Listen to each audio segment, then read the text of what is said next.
Hey, welcome to Downloaded. This is the show where we gather the most opinionated voices in the tech field today. Focus all that energy on the big stories that are impacting the tech world. I am your host, Jim Louderback. Really happy today to have Roman Loyola from Macworld here, senior editor of Macworld. Thanks for coming. Thanks for having me. And Jason Cross, executive editor of Tech Hive, who's back. Good to have you back. Hey, hey. And we're going to jump into the biggest news, and you can imagine because Roman's here from Macworld, it has something to do with, that's right, Harry Potter. We have the new Harry Potter universe is going to be revisited by Jake. No, that's not one of the news stories I want to talk about. I said to bring it up, so it's a big story, right? Yeah. We're going back to the Harry Potter world. Right. My kids will be excited. I'm excited. Will they still be kids by then? Yeah. Like, who knows when this is going to come out, right? This is... My wife will be excited. It's going to be Anyway, new movie coming out there, but that's not really what we want to talk about. We want to talk about Apple. I guess Apple did something this week, right? Yeah. That's the word. Yeah, so 5S, 5C, they released it. The biggest thing seems to be color, right? Everyone's talking, it's like when the iMac was released and we had all the candy-colored iMacs. Yeah. Yeah? Yeah, I mean... Okay, Roman, is color a big deal? Yeah, I think it is a big deal because, you know, phones are now not just these instruments that we use to communicate or get information, but they're an accessory. Right. You know, people whip them out and they need to match they need to make a statement about yourself, about your style, about the fashion that you're wearing. Yeah, So- it's like when the Nano came out with colors, right? The iPod came out with colors. Yeah. Yeah. I don't know. What's your take on the colors, Jason? Well, like Nokia's been doing this for a while, and I think they're very reminiscent of the Nokia colors. They're really bold and bright colors. They're not like muted, faded colors that we've seen on like Android phones and stuff for a while. Yeah, and so the 5C is the one. The C stands for color. What does the C stand for? They don't say. Cheap? They'll never say. But it's not cheap. It's not really cheap, that much no. cheaper. No, I don't know, but it's when you see somebody who has cases, when you ride the bus and you just see what cases are on everyone's phone, they get bright, colorful cases. They tend to get so. I think people are going to want to buy colorful phones. Yeah, the cases are actually an interesting thing. So Apple came out with a series of cases for these as well. Is this the first time they've done cases, or have they done cases before? They had the socks. Don't you remember the socks? That's right, the And socks. they had bumpers. Yeah. Right, they had the bumpers because people were holding their phones the wrong way. Right. So- Here's a picture of the cases from your great article up on Macworld about the launch. They're interesting. They got holes in the back so you can see what the real colors are. Yeah, but you know, the thing about the cases is that they seem sort of like the holes cover up the iPhone name, so you actually end up seeing non. So it's almost like, and then like if you have the FCC stuff that's at the bottom, you see that through the holes. So it's almost un-Apple-like. Usually they put good thought into their design, and it was almost like, wait a minute, you guys missed this. How did you guys miss this part? You know? Jason, do you think they're going to, make all the people who are making cases for these products mad? Like, this, Apple coming in and trying to steal more of your market share? I don't think so. Apple's official cases tend to be expensive and don't do anything. Whereas I don't mean they don't protect your phone. They do that fine. But everybody wants a case that has a battery in it or does some kind of, has a gimmick to it, that it's metal and made of aircraft aluminum. And, we see all these cases all the time, and they always have to have a hook or a gimmick to them. And Apple's cases are like, well, it's a silicone sleeve. You put your phone in. Yeah, right. It protects your phone. That's it. People will buy them, especially to get the color combinations kind of stuff, but it's not that big a deal. They've done this before, and it didn't destroy the market or anything. Yeah, so the other thing about the 5C that they came out with it is, and I think this is a quote, unapologetically plastic. Roman, what do you think about a plastic iPhone? Well, this plastic actually has like a steel frame behind it. Okay. So it doesn't feel, I haven't felt one, but I've been told it doesn't feel cheap. It doesn't feel like the plastic case they used on the iPhone 3GS. So it feels a lot solid. Yeah. So I think plastic in this case will be fine. I mean, it helps reduce their manufacturing cost. It reduces the weight too, a little bit. Although if it's got metal behind it, it's not going to reduce it that much, Not right? that much, not really. Yeah, what's your take on plastic, Jason? Good or bad? It's fine. Nobody cares. Nobody cares, right? Like people who buy phones buy plastic phones by the boatload, so they're not going to care. I kind of like. I don't like the scratchiness that you get of like some of their aluminum phones. They scratch or ding too easily. So I don't know if this is going to be a little less easy to notice scratches and stuff. Because I'm not the type to put my phone in a case. I like to put it in my pocket with no case and stuff. So hopefully that would make it better, but I don't want the. Do you go through a lot of 5C phones? anyways. I don't. I go every 2 years when my contract Good is for you, up. 'cause if I didn't have a case on my phone, I would break them in like a week. I'm a total klutz. You may notice I have yellow cards in honor of the champagne-colored 5S. I got a picture of that up here too. Is this a big deal that it's champagne, or it's kind of this sort of light, I don't know, what would you call it? Call it like amber, champagne, gold? What is it? People call it gold. People it's call it goldish. gold. Yeah. Yeah. Are they going to charge more for the gold one? No, it's the same price. But doing the gold anodization isn't that difficult to do. Yeah. So it's a very simple process. It's a lot easier than to do, like, say, black. Black is supposed to be I thought it was kind of crazy for them to have gold, but you said people in your office are like saying they want to buy them, right? I know people here who want to buy them. Internationally, it's a much bigger deal. There's cultures, especially in like Southeast Asia and stuff like that, where gold has a very like lucky significance and stuff like that, and people go out of their way to buy gold phones, gold cases for phones and stuff like that. So I think it'll be popular worldwide.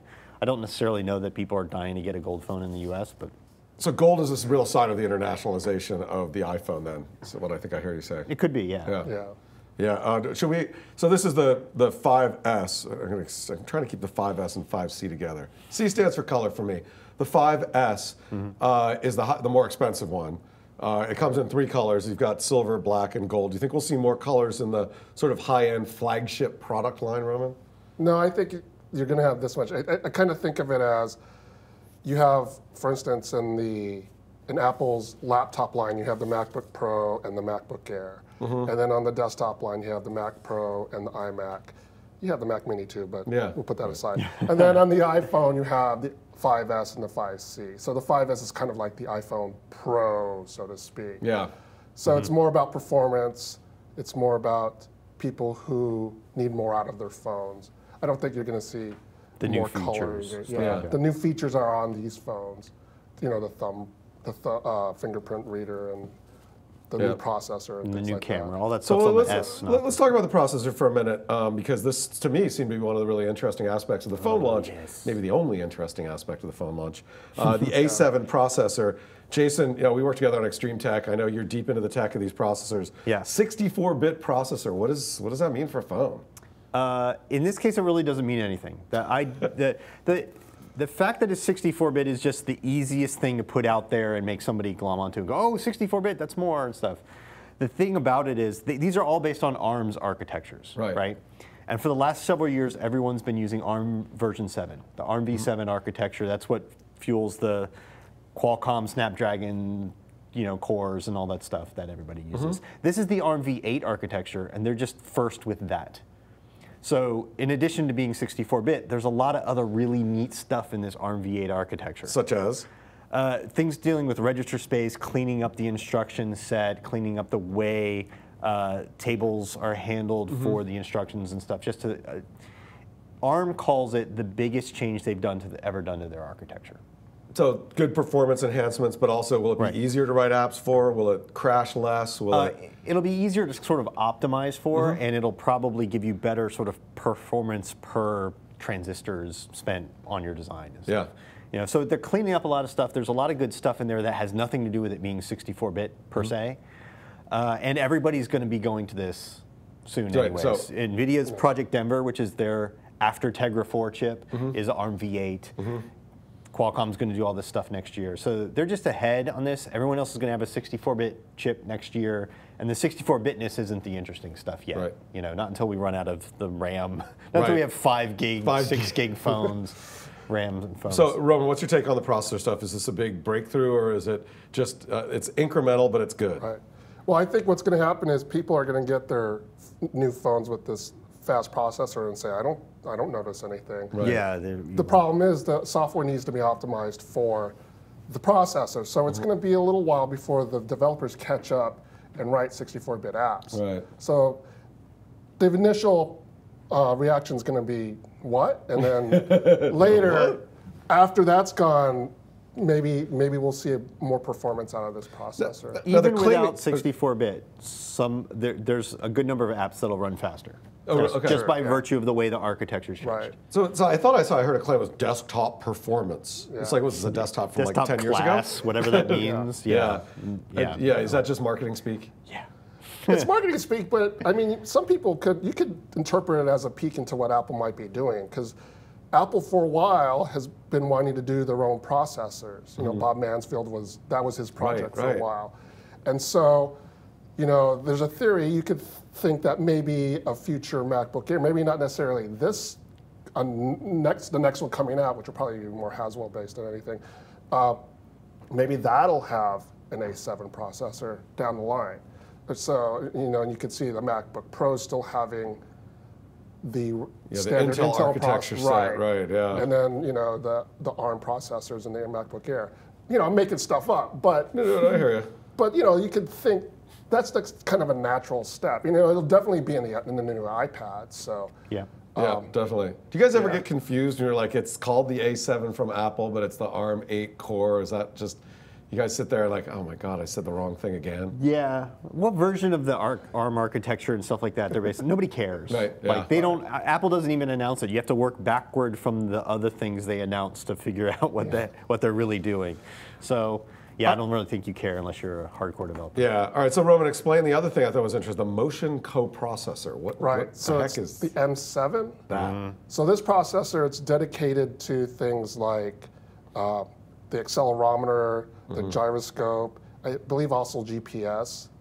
So that way, those actions don't have to be done by the main processor, and this M7 processor can handle a lot of that stuff while your phone is asleep, technically. Right. So, interesting. So it'll help save battery life mostly.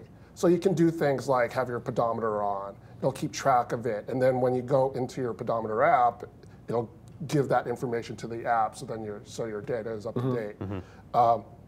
So yeah, it's you know, battery life is the thing now. Yeah. You know, it's not really speed anymore. It's, well, I mean, after all, they put out a new processor, but trying to maximize battery life. And so you're seeing these processors that are dedicated to these more specific functions, and the M7 is one of those. So I think you could see some real benefit out of that in terms of battery life from the M7. Yeah, what do you think about the sort of motion co-processing in general, Jason, and then how it affects battery life? I think it's really interesting. They did the same thing in the Moto X, where Motorola took a pretty standard system on chip thing, added in a couple extra cores to do the voice stuff and everything while all the rest of the chip is asleep, and they called that their X8 architecture. So you're seeing this thing more and more.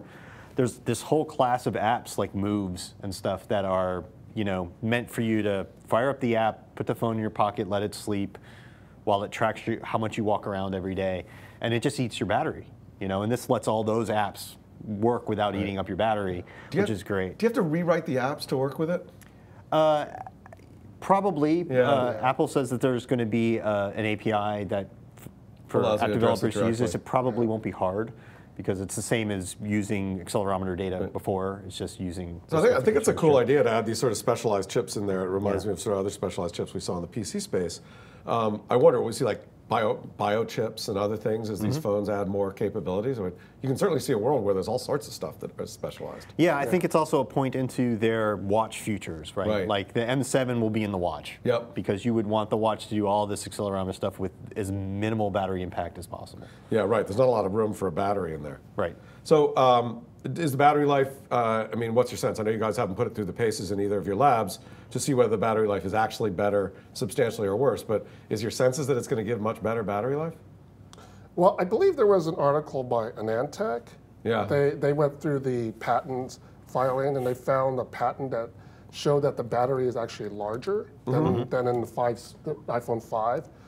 So if you extrapolate from that, you can say that you probably get more battery life. Apple's been they don't usually fudge when it comes to battery life. Yeah. They'll say that you get 10 hours, and our testing has shown you usually get what they state. Apple says it goes up. The standby stuff went up a little.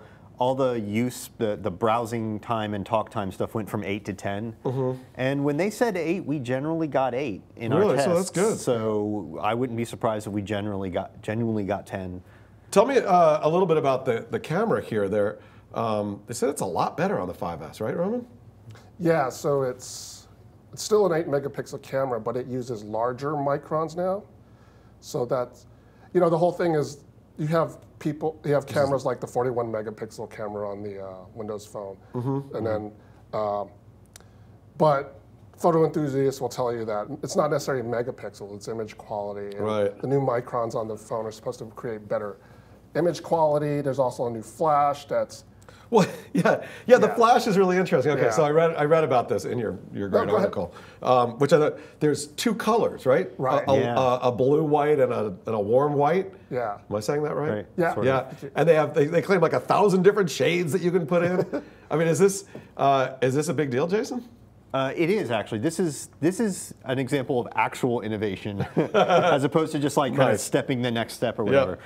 There's a lot of phones out there with dual flashes, but it's just to make it brighter. They're two white flashes, Right. Same Dual color. LEDs or a LED and something else. This is having one that is kind of an amber colored flash and the other that's white, and then they shine them both flashes to different intensities to kind of match.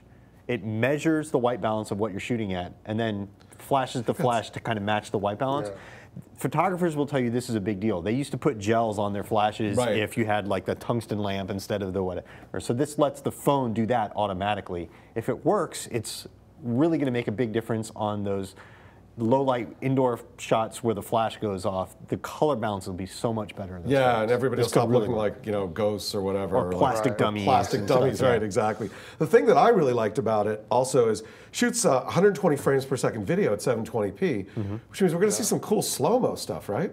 I hope so. Yeah, I hope so, but I mean, there have been phones that I have know, done yeah, that for a it's while. all right. There have been cameras that I have shouldn't done be so that for a excited while. about that. Okay, fine. I think fine. Apple will make It's still that cool, easy though. to find. Yeah. Right. You know, the HTC One and the have it Galaxy right here. S4, if you have the right version of it, they do 120. Do they? Cool. I'm Yep, gonna they record do you guys. 120 at 720p, yeah. and stuff. And the other versions don't do 720p; they do 540. It's just more Android fragmentation. But where do you find it? Like, Right. you don't even know. Like, I have that, and Apple will make it like right there with Right. all the other buttons, and you just Right, go, slow mo. The Nexus 4 phone that I usually use has this HDR capability. I have no idea how to make it work. Right. It says HDR right there. I'm like, what? I haven't read the directions, so Right. I need that Apple stuff to get me into those features. All right, so Jason, talk to me about the biometrics. I guess there's a fingerprint or thumbprint scanner Yeah. on the phone as well. Built into the home button. What's your feeling about? Is that a gimmick or is it actually going to be useful? Well, they've really limited the usefulness of it for now.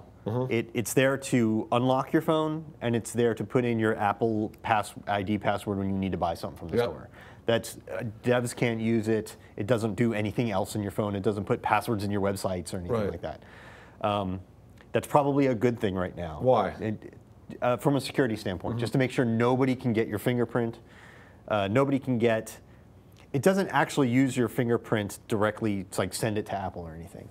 It scans your fingerprint. It takes certain metrics from your fingerprint, and if it matches up, then it says, okay, put in their password. Right. It's not like a replacement for your password. It just keeps you from having to enter your password, and then it sends your password on up to Apple or whatever.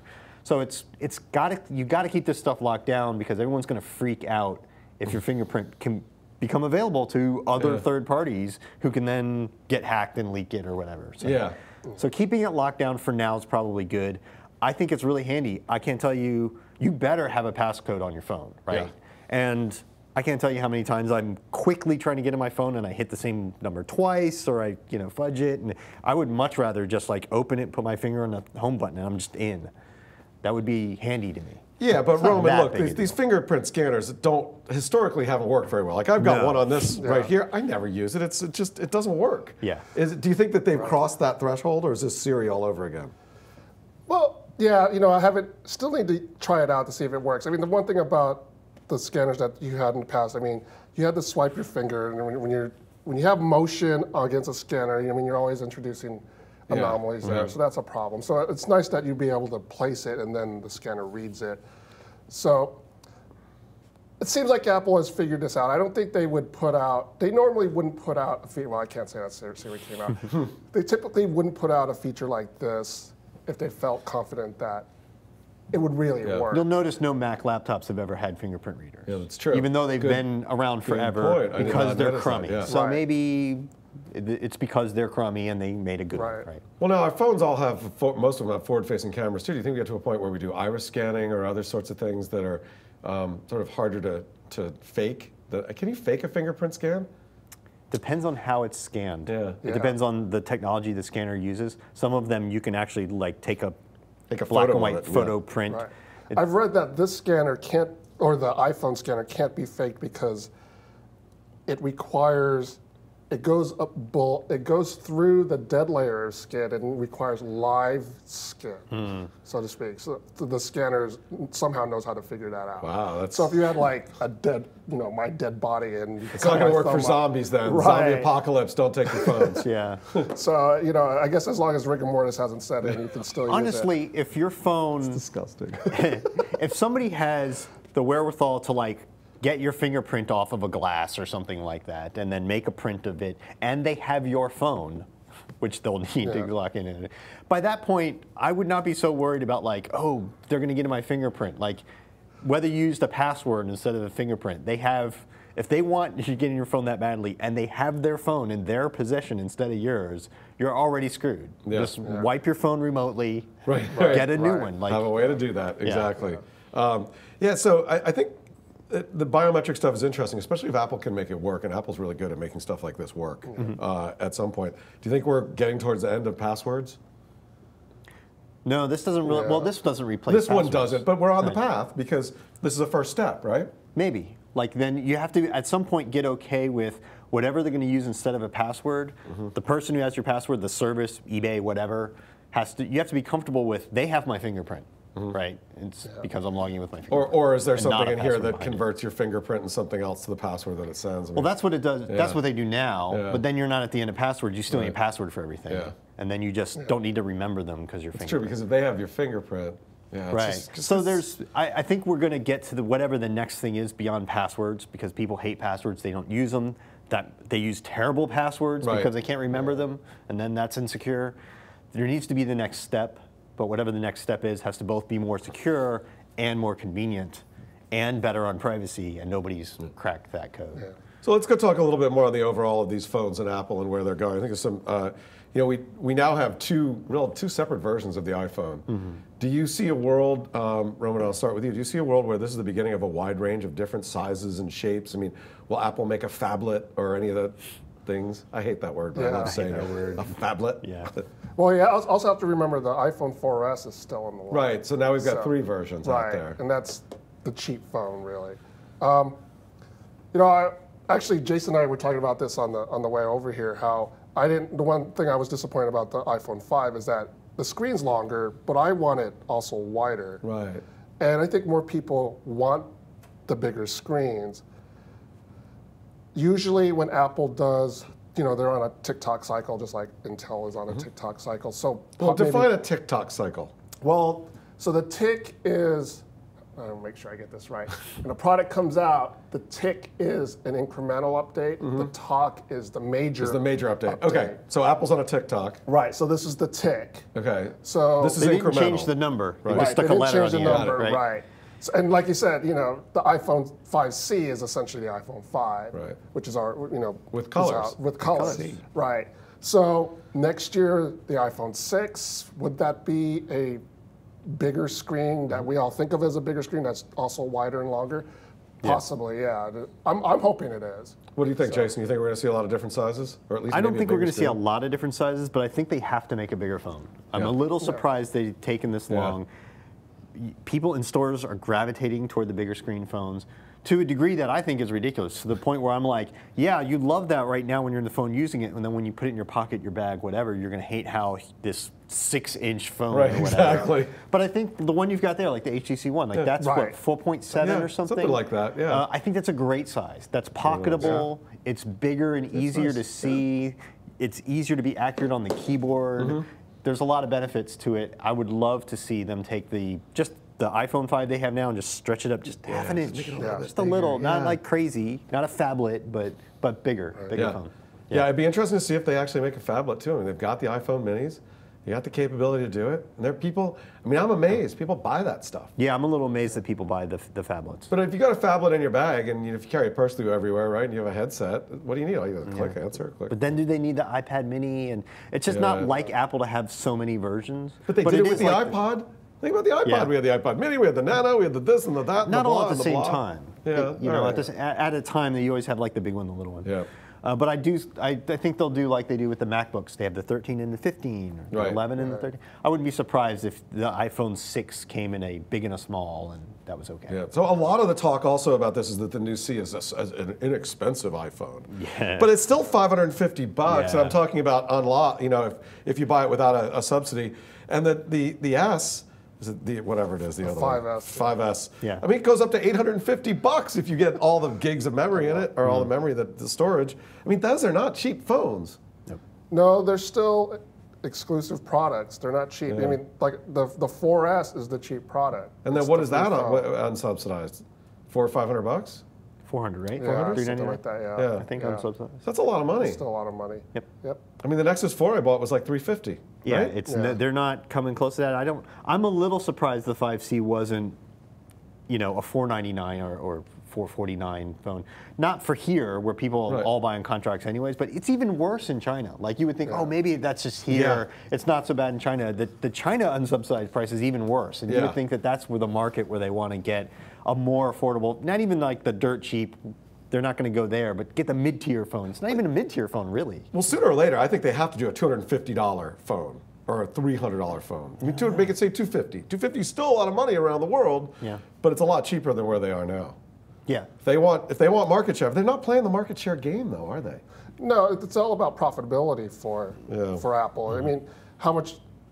Sure, they would like market share, but do they need to be number one in China? I don't know. They're walking a weird line where Yeah. it's profitability, but at some point, if they start to lose market share and it becomes like the Mac market, where they don't want to make a less than $1,000 laptop, and they're okay with having a small market share, but then all the apps in the world aren't made for them. You know, so right now they don't have any problem with apps. All the apps are available for iPhone, often first. But if their market share continues to shrink and shrink and shrink, and even if they're very profitable, you know, what does that do to the apps? Do the apps start to all come out somewhere else first? Right. And then, Right, and then you Yeah. lose that exclusivity. Then they lose Well, so that. let's ask the real question here, Roman. Is Apple still the leader in the smartphone space? That's a good question. it's a loaded question. Yeah. I would say no. You know, the leader is clearly Android. Now it's you know Who in they the have, Android space, in the phone well, space? you know, right? it's how you look at it. It's Is it the HTC One? exactly. You maybe, know, maybe not. Who's the hardware leader? You know, you have Android's the leader by sheer market share, but in terms of innovation, yeah, it's really hard to say now. It's to me they almost kind of like blend together sometimes. They can't. You know, they're both. Android has a lot of features that aren't on iOS, but there are a lot of features on Android that I don't really care about, that I don't really need. You know, I don't need facial recognition to open my phone, things like that. I don't know, Jason. What do you think? Are they still the leader? There's that saying that the horde always wins, right? Right. So if they're not the leader, just by virtue of so many people doing so many things to try to differentiate their product from the crowd, you'll eventually get more innovation that way, Yeah. right? That's the idea. In the U.S., Apple still rules, right? Worldwide, by far it's Android. So the question is like, you get all this innovation, but then you get products like the Galaxy S4 where there's 1,000 new things in it, and nobody knows what any of them are, and they end up just using the web browser. Yeah. You know, Apple's focus on doing a few things really well has worked really well for it so far.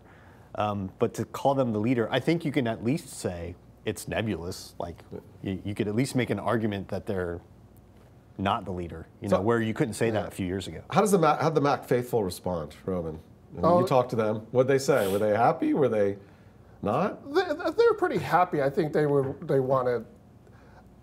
the phones were a little less expensive, but they're pretty much happy. And you know, they're anxious for iOS 7 to come out. That's the big thing. It's iOS 7. It's the OS that they're waiting for the software. So do you think, Jason, we're done with phone innovations, really, or there's enough headroom that we're going to see a lot more innovative stuff in the hardware coming out over the next few years? Oh, I think there's a lot of innovation left in the hardware. I don't think it's in this processor race. Right. The cores race was dumb in phones. The race to get faster and faster processors you reached a point where they're already so responsive and fast for most of the things people need to do. The innovation is going to be in the things like the M7, in all of these other sensors and metrics between humidity sensors and gyroscopes and compasses and biometrics and biofeedback and all that other kind of stuff. There's still a long way to go in that, and in the way that they're used, that can add a lot to these phones. Yeah. So the street wasn't really very impressed with the launch. So what, $30 billion out of Apple's value, which they didn't like the strategy. Any thoughts on where Apple's going as a business and what it looks like to Wall Street? Roman? Well, it's that old adage, you sell on the news and you buy on the rumor. Right. So, always leading up to the keynote, Apple stock tends to go up a little bit, and then there's a huge sell-off when news actually does come out. So it's hard to say when, it's quarterly reports will come out, and if the iPhone 5S and 5C sell well, you'll probably see a sell-off again, because that's what people tend to do during the hard news. Yeah. So, okay, so moving on from not from Apple, but from the phone stuff, at one point there was a rumor the new Apple TV was going to be launched this week. It wasn't, but now we're hearing that a new one is coming next month. Jason, what do we know about this Apple TV, if anything?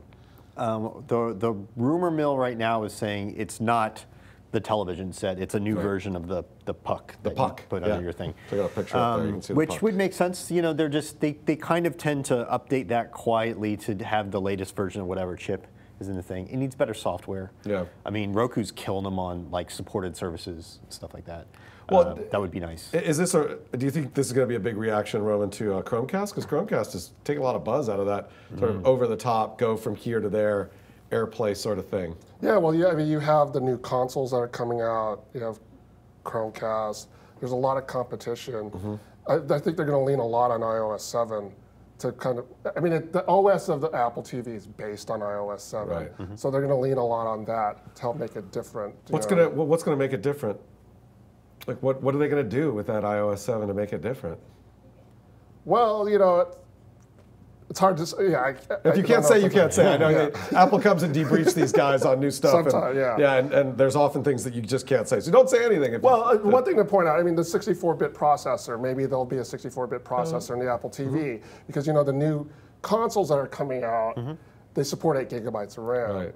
And you need to have 64-bit processor to get a all higher that amount of RAM. RAM. Right, because with a 32-bit processor, you can only go to 4 gigabytes of RAM. So that's something you might see out of a new Apple TV, is maybe that'll have an A7 processor, so it can help. But even so, it won't have more RAM. So right, I mean, they need to do something on the software front, and so far the rumor mill has no info. Yeah, on exactly. what's going on, except Well, it'll be maybe. based on the new thing. But they need more services. They need to crack this nut of how am I going to watch my TV? Not just my streaming, not my Netflix and my Hulu, my TV. Right. Like, how am I going to get my TV through this? My live sporting event, my whatever. Right? Everyone's working on this, and it's not a problem of processors and stuff like that. It's a problem of licensing. Yeah. Like, that's the roadblock to all this stuff, the license holders. Apple has a tremendous amount of leverage, more than almost anyone else, and a lot of money. How about Intel? They're working on the same problem. They have a lot of money. They don't have any leverage. They don't have a thing right now where, like iTunes, where people are getting all their content, where they can go to their content partners, but they have a lot of money. So I don't know. All right, so a quick question for you guys on this. I'll start with you, Roman. Do you think Apple in the next 3 years will do a real television set? 3 years? Yeah. I'll say yes, and it'll be a 4K TV. Okay. Do you figure what 4K TV will come out from someone? We're starting to see them come out around now. Right, there are a now. couple. Like you probably got one of them to test as well, right? No, I mean we haven't been looking at them too closely because they're luxury items, but they're coming down. They're 5K now. Or when they come down to reality, so I'll say yes. Okay, 3 years, Apple TV, real TV. Jason says yes too. Yep, I think a real set. Yeah. So the last thing on Apple before we stop talking about them, Tim Cook, is he doing a good job or not, Jason? Yeah, I think he is. Yeah, he is? I don't think it would be different right at this point with, Steve Jobs at the helm per se. Yeah. Roman doing a good job or not? I think he's doing a good job. I agree with Jason. I think before Steve Jobs passed, that they set a roadmap, and that roadmap, nobody knows how long it was, but you got to figure it was at least a couple of years, maybe even 5 years of a roadmap. So these things take so long to develop. It's not like the stuff that Tim's putting into motion now that we'll see in 2015, like that'll be the real test. Like, is Right. that still Right. innovative? Cool. When that TV comes out in 3 years. Yes. Yes, exactly. Yeah. In multiple colors. In multiple colors, right. Right. Gold TV. Gold. I want a gold TV. So a company that thinks it's going to hit gold, Twitter, filed for their IPO this week. Yeah. Finally, right? It's interesting. They did a secret S1, which means that their revenue is under $1 billion. Yeah, so we Which you know gotta figure. that. So Roman, do they have a business? You know, I've been trying to figure out if they do or not. I don't know. You know, it's hard to. I recently went on a trip and I used an unlocked phone and I used a Twitter app on my phone, and the Twitter app, I forgot that it includes ads in the feed. Oh yeah. So it's kind of like, is this really how they're making their money? There's got to be another way that they're monetizing their. Yeah. You know, is this it? Is it? And then the IPO news came out, and I was kind of like, really? There's got to be a way that they're making money.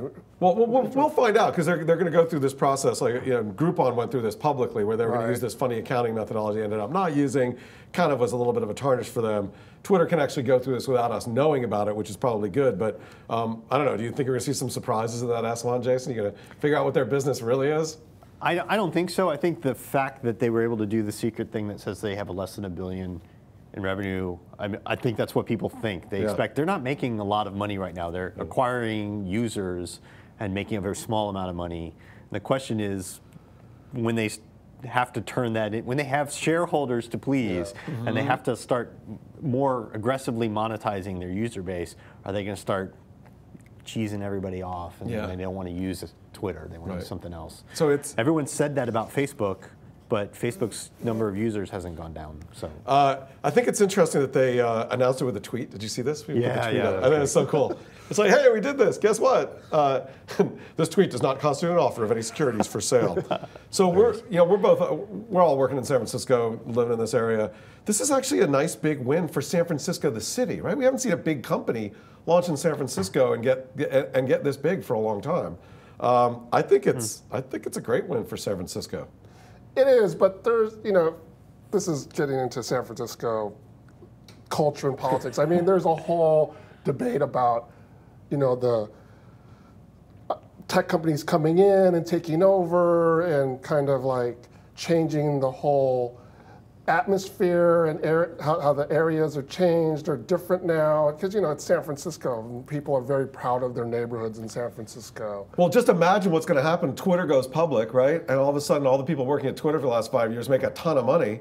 Jason, that's going to change the city, just like it changed Palo Alto. It's already so bad in the city the city has become, in the last couple of years, so flush with new VC money. Even forget about public things. Right. Just like, the nouveau rich, and that rents and everything have already just gone crazy. Yeah. It's already happened. If it happens again from, rich Twitter folks, then. Yeah. All right, would you buy stock in Twitter? I don't have to worry about it because I can't.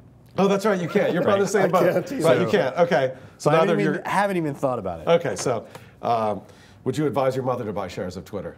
Probably not. I probably would. I mean, I guess it depends on how much does it cost? Right. We don't even know. We don't know any of the details. We don't know anything about it. It's kind of hard to say. Another big thing happening in San Francisco this week, which actually I didn't really hear much about, was the Intel Developer Conference. And so they do this every year in San Francisco. Jason, does anyone care about Intel anymore? Did you go over there? No. See, you didn't go over there. I didn't even go over there. You work at an offshoot of PC Apple World, was and you doing didn't even go over something, there. and everybody looked at Apple. People care about Intel at times. They didn't have anything really hot this year that they were really going to talk about. It's not the next generation of their chip that's in all the laptops and everything. Yeah. And they're not the hot name in mobile stuff. They're trying to get there desperately, but. I thought it was interesting. AMD was over there, and they were handing out potato chips to the attendees of the Intel Developer Conference. Do you want a different chip? It's kind of like these guys that you don't even think about that much anymore, kind of like duking it out in the back corner, right, Roman? Yeah, it is pretty old school. It's pretty geeky stuff that. Well, it seemed like it was all about embedded in tablets, like you said. I mean, there was the Bay Trail chip, which is a 22 nanometer chip for tablets. Low power Haswell Y. It seems like this, and you even pointed to this, Roman, that Apple may end up not using Intel chips in some of their upcoming notebooks. Intel's got a hard path to trod here. Yeah, they're going to be an interesting company to watch in the next couple of years to see how they kind of diversify what they do and how they change direction with the products that they make, because they can only go so far with the gigahertz. Will we ever see a 4 gigahertz processor? I don't know. I don't even know if that's physically possible anymore.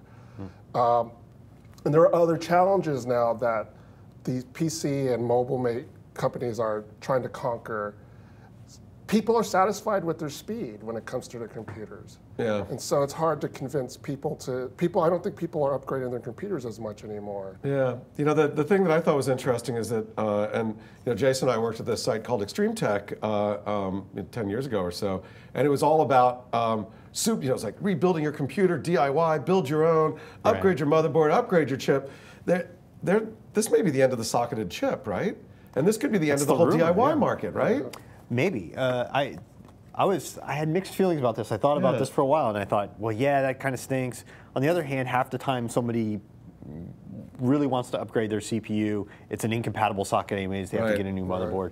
There's some neat stuff you can do if you're doing the kind of chip packages that have to be soldered down. Right. You can do some stuff where you're not as limited by the number of pins, and you can do things to have more memory bandwidth and so on.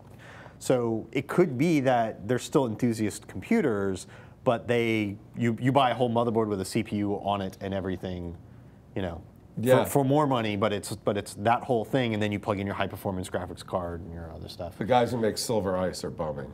Yes. The stuff you put between the chip and the motherboard to do the thermal transfer. And all the custom coolers and stuff like that, those are getting crunched for space as people start to make smaller coolers. It's interesting. I built a pre-Haswell. I forget the name of the chip for my son. Ivy Bridge stuff? Yeah, an Ivy Bridge. Got super fast ASUS motherboard, put the Ivy Bridge in, and put the standard cooler on it. And my son's playing games. He totally started not melting down, but started turning off because it got too hot. And I was psyched because I put a water cooler on, and water coolers have come a long way. They're super easy to put in, and it's fine now. I don't know if is that going to go away. I guess the whole overclocking thing would go away if you don't have coolers. You're not going to overclock because you don't want to go beyond the tolerance and get in situations like that, right?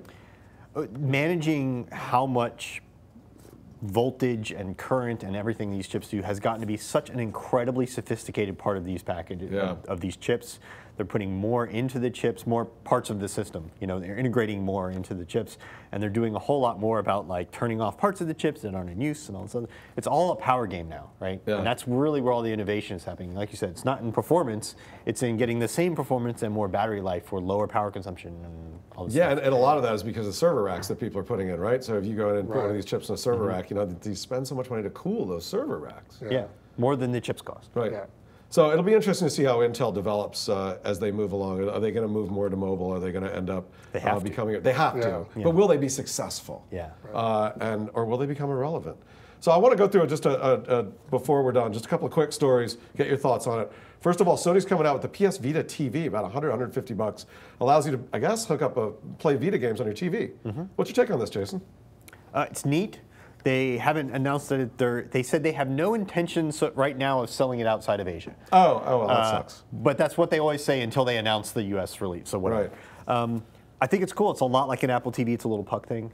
And they're aiming at streaming media services, which you can already do on the Vita, and they'll add more. Right. So I think it's cool as an Apple TV that you can, use your PlayStation controller and play all those Vita games. That's cool. Roman, I want that for Nintendo. I mean, this is what I I don't want the Wii U. I want 3DS on my TV or 2DS because I don't have a 3D TV. I mean, if I could play Paper Mario on my TV, that would be awesome. Yeah. Yeah. All right. Dell going private, $25 billion to go private. Roman, does anybody care about Dell anymore? Who? Okay. No. Maybe server buyers? Yeah, you're right. No, nobody cares. $25 billion for Dell, that's a lot of, I don't know. I wish Michael Dell well. He's a great guy, super smart, very innovative, really helped build the industry. But I feel for all the people working out there in Austin, or Round Rock, excuse me, at Dell. That's going to be an interesting thing. Okay, California moving to electronic license plates. This just seems like a security problem waiting to happen, right, Jason? Security and privacy, right? Because they're going to field a test, and you can do some cool things. Like if a car is stolen, you can make the license plate say stolen. Yeah, right. Like there's neat stuff they can do, but there's also, well, is the DMV like tracking my every move now? Is it because it's not just an electronic license plate? There's GPS and stuff. Right. That's the point, is to help law enforcement and stuff. So I don't know if this is going to get past its trial phase or not. Yeah, Roman, what do you think? I just am looking forward to be the guy who's gonna play those silly tricks and hack it and put strange messages on people's license plates, like hit me or something. Right. Well, I'm interested in how they're going to manufacture these, because there's a prison out in Folsom where they make all the license plates. We recently bought a car, and the dealer told us, hopefully there won't be lockdown in Folsom, so you can get your plates in a good amount of time. Because apparently we haven't got our plates yet, so it seems like maybe there was a lockdown in Folsom. So, I mean, you're going to have these prisoners building these places. That takes a considerable amount of skill. So I'm interested. Maybe it's a good retraining thing for prisoners in California who become electronic sweatshop workers. Why not? Next, Microsoft working on what they call Cortana, their own personal assistant. Is this a good move for Microsoft, Jason? I love that they're obviously going to do a Siri or Google Now like thing. Everybody expected that to happen. You have to. It's the next step. I love that internally they just named it Cortana. So what is Cortana? Cortana is the AI assistant to Master Chief in Halo. In Halo, yeah. Right? It's great. It's awesome. Voiced by Jen Taylor, who's a fabulous voice actor, although I think she didn't do Halo 4. But anyways, I hope they keep calling it Cortana, like when it launches. And get her to do the voice, and get her to do the voice or sound alike or something, and use the imagery, have her pop up and say things. I think it's great. Who knows? We know nothing about what it works like or whether it works well or anything. So speaking of they Siri, need to get on the ball with this. Speaking of this is a Siri competitor. Roman, what's your take on Siri? Where does it go? Did Apple sort of blow it, or can they pull it back? I think they could pull it back. It still needs a lot of improving, but I think they can pull it back, and I think they can do it. It's out there, and they pushed it. They promoted it a lot. It's become synonymous with Apple now. A lot of people can't think about Apple without thinking about Siri as well. So they have to fix it. I don't even know if it's really that broken, but it's a joke now. Come on, it's a joke. It's a joke like the original Newton was a joke. It is frustrating when I say call my wife and I say my wife's name, and then it doesn't get my wife's name correctly, and I don't know. Calls some strange person. Yeah. I like Microsoft calling it Cortana. I think that they should do two versions: one Cortana and one Bob. I don't know if you remember Microsoft Bob. See, that's Microsoft Bob, the original personal assistant. Maybe you can change it. A social interface. Remember? Yeah, Clippy. There was a social interface. So for all you guys who remember that, thanks. Ahead of its time. As bad as it was, ahead of its time. Microsoft has done all this stuff ahead of its time and then stopped doing it. Like they did. Remember the MSN Watch? Yeah. They had the MSN Watch and they stopped doing smartwatches. Yeah, Spot. Yeah. They had tablets. Tablets. They had tablet for Windows, pen for Windows, whatever it was called. Yeah. I don't know. Anyway, Nissan on the watch side. Nissan's coming out with their own smartwatch. It looks really cool. A watch to control your car. Roman, do you want a Nissan smartwatch? I was never a big watch wearer to begin with. Yeah, I know. So even regular, I don't have a watch on. So yeah, I'm not going to buy a car because I want to wear the watch. I don't even know if I would wear an iWatch for my iPhone. I'm not sure if I would even go that far. So personally, it's not a big attraction. Not a big thing for you. Nissan watch, Jason, what do you think? It's slick looking, but it's too big. You don't need that. You don't need info on your car, on your wrist. Like when you're in your car, it's a terrible place to put info on your car. You know what this reminded me of? It reminded me of, was it Wonder Woman who would go like this with the two wrist things? Doesn't it look like that? Have you seen the picture? It's like these metal bands. It's like a big band. But yeah, what car information do you need when you're not at your car? And when you're in your car, putting information on about your driving and stuff like that on your wrist is a terrible idea. Yeah. So I don't know. I mean, it's. And then the last story, I just want your reaction on it. The world is coming to an end. Ads coming to Instagram. Yeah. Do we care? I don't think it'll make people stop using it. No, I don't think so either. If they're smart. It was going to happen. If they're smart, if they don't ruin it and make it really obtrusive. Ads come to Instagram. Twitter is going public. A lot going on this week. Apple, lots of phones. But that's all the time we have for this episode. Thanks a lot, Roman, for showing up. Thanks, Roman Loyola from Mac Week. Thank you, Jason Cross from Tech Hive. And you have been watching Downloaded. If you have any questions or comments, post them down below. Thanks a lot for watching, and we'll see you next time.